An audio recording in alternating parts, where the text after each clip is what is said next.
that's pay-per-views for you. You do what you have to do to get eyeballs. You know shit about boxing. Are you surprised how quickly this has seemingly come together? No, not really. I think in Matchroom and Queensberry and 258, you have very professional organisations. And if you have professional people who know what they're doing and they get together in a room, they'll all be reasonable.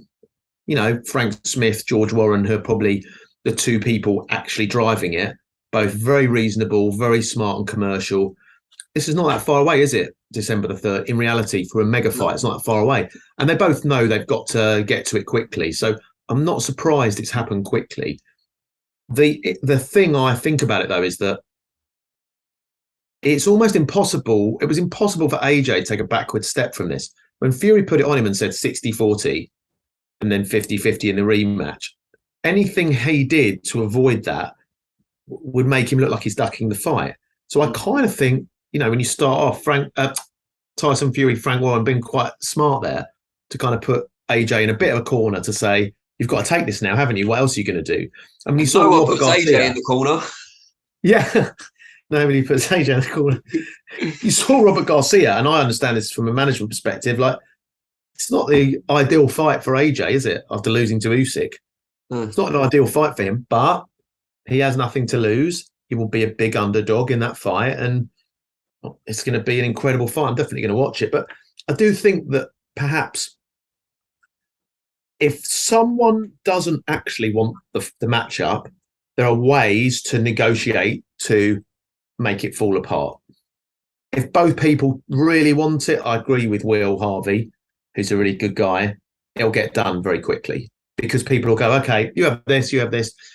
For example, when you have rematches, so that let's say I don't know if it's a one-way rematch or a mutual rematch, but when you have rematches, they bring hypothetical situations into play. And so the rematch will take place, just as an example, for example, there'll be a clause in there which says if there's a rematch, it has to take place by X date. Yeah. Let's say 1st of February. Then what happens if one of them gets injured? You have to start negotiating about this. Okay, well, if one of them gets injured, is the other one allowed to take another fight in the interim? And then if the other one takes another fight in the interim, they've got to make sure that they get a rematch on that fight they take in the interim. Otherwise, when the other one comes back from injury and fights him, he won't have the belt. So you can go, it's not straightforward. It's complicated. And you can fall out on that. But if they both want it, it will happen. But if one of them is bluffing, that's how it will come apart.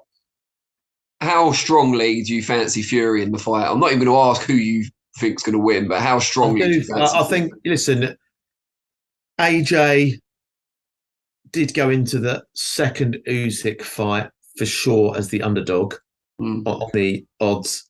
I'm pretty sure he went into the first Usyk fight as the favourite. I'm pretty sure he's gone into every fight other than the last fight as the favourite. I think he's very dangerous as an underdog. People have forgotten what his great qualities are because there's so much focus on where he's perceived to be weak. But I think Tyson Fury is a bad dance partner for him and a bad stylistic matchup.